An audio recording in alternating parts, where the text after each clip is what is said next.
Hello दोस्तों, आज की इस वीडियो में हम ITI electrician first year trade theory का चैप्टर नंबर 8 पढ़ रहे हैं, जैसा कि आप जानते ही हैं। और ये जो है लेक्चर नंबर हमारा 4 होने वाला है। लेक्चर नंबर 4 यानी लेक्चर नंबर 5 होने वाला है, क्योंकि इससे पहले हमने 4 लेक्चर ऑलरेडी कवर कर लिए हैं। तो आज की इस वीडियो में हमारा लेक्चर नंबर 5 होने वाला है। तो अगर आपने प्रीवियस वीडियोस को नहीं देखा है तो उन वीडियोस का लिंक आपको इस वीडियो के डिस्क्रिप्शन बॉक्स में मिल जाएगा।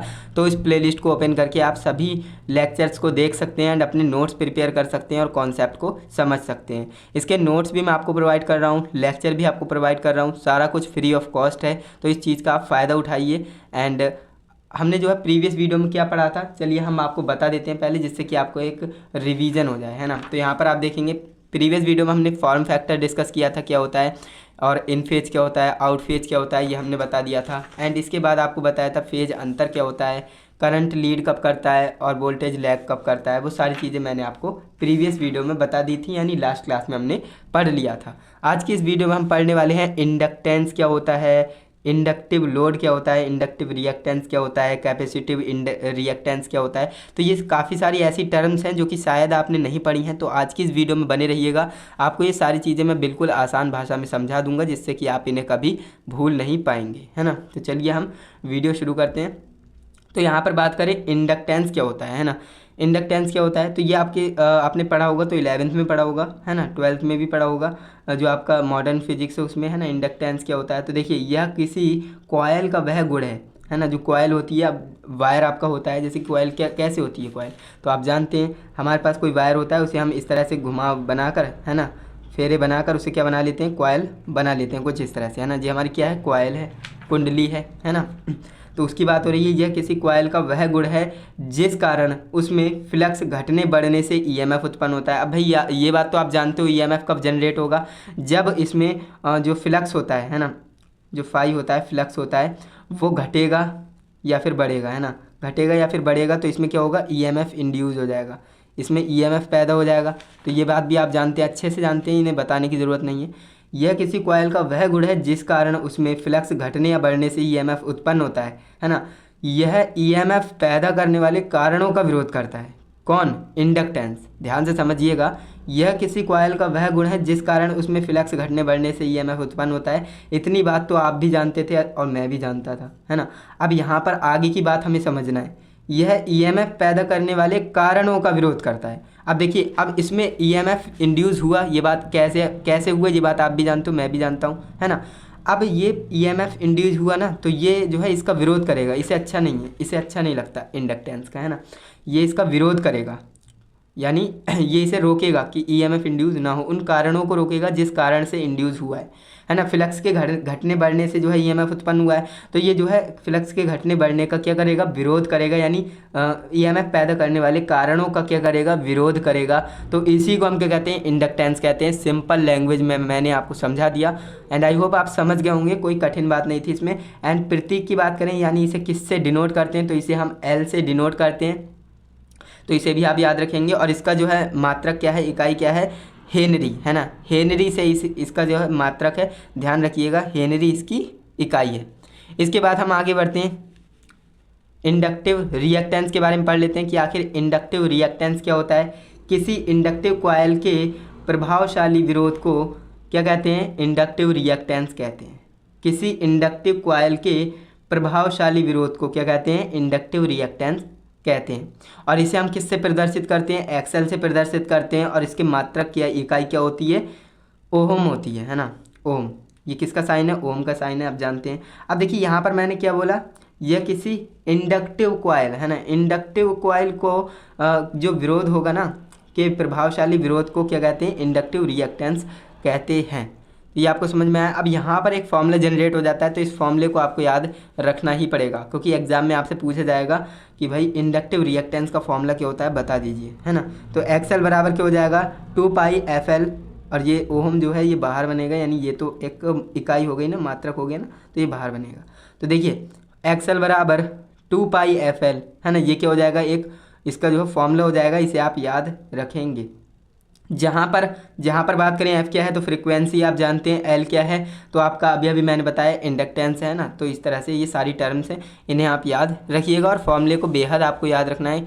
बेहद ज़रूरी है क्योंकि एग्ज़ाम में पूछ लेता है। अब हम बात कर लेते हैं कैपेसिटिव रिएक्टेंस आखिर क्या होता है। तो कैपेसिटिव आप जानते हो कैपेसिटर, इससे ही हो रहा है ना।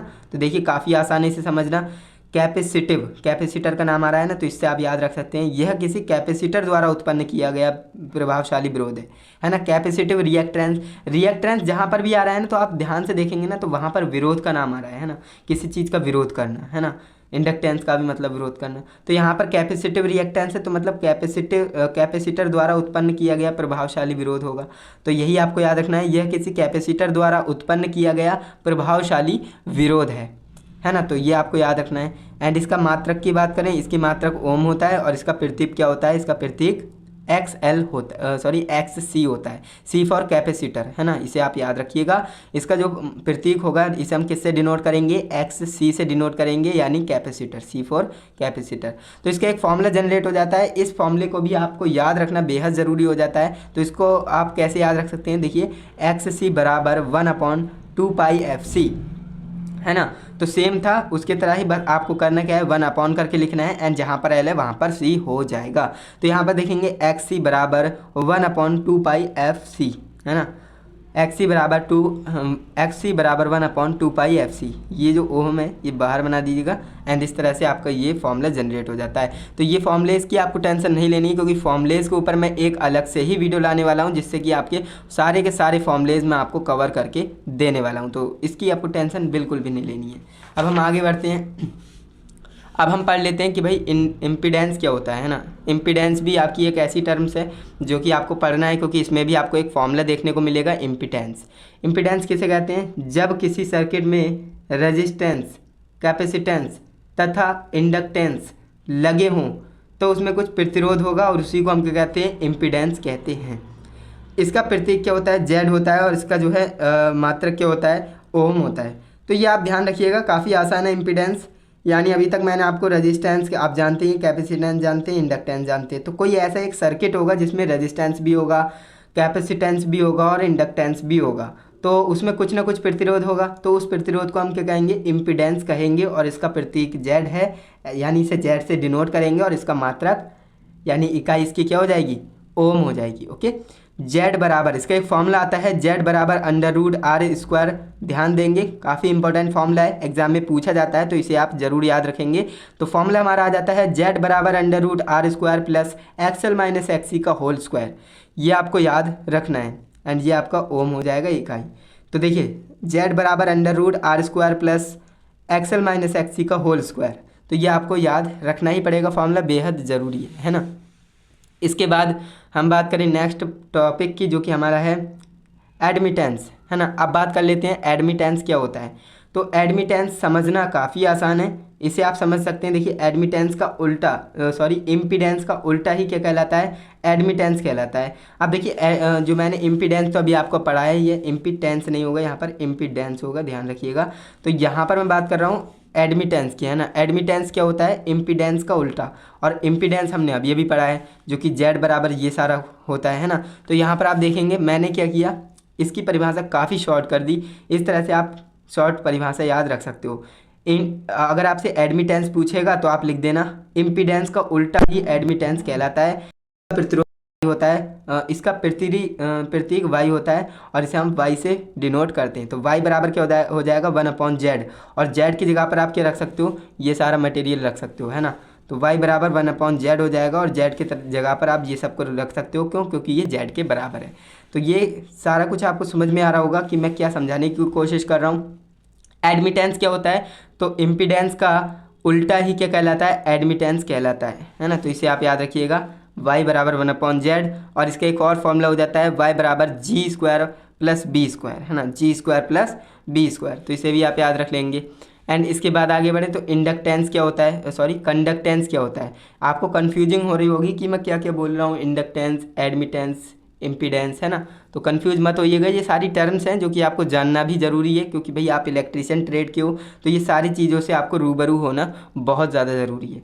देखिए कंडक्टेंस क्या होता है, कंडक्टेंस क्या होता है, रेजिस्टेंस का उल्टा हमारा कंडक्टेंस कहलाता है। अब रेजिस्टेंस क्या होता है, आर बराबर वी अपॉन आई, तो आर की जगह पर हम वी अपॉन आई रखेंगे तो आई अपॉन वी हो जाएगा, जी बराबर आई अपॉन वी भी हम कह सकते हैं, या फिर आपके एग्जाम में आ जाएगा जी बराबर 1 अपॉन आर, तो ये भी सही हो जाएगा, है ना। तो कंडक्टेंस जब भी आपसे पूछेगा एग्जाम में या फिर वाइवा में तो आप बताइएगा रेजिस्टेंस का उल्टा हमारा कंडक्टेंस कहलाता है और इसका जो प्रतीक होता है वो जी होता है ना, वो जी होता है, तो इसे आप याद रखेंगे। और जी बराबर 1 अपॉन आर हो जाएगा, और आर बराबर क्या होता है, ओम का नियम आपने पढ़ा होगा, आर बराबर वी अपॉन आई, तो वी अपॉन आई रखेंगे तो आई अपॉन वी हो जाएगा, तो जी बराबर आई अपॉन वी भी आपका एक फॉर्मूला बन सकता है। तो ये सारे के सारे फॉर्मूलेस के ऊपर मैं आपको एक वीडियो लेकर के आऊँगा।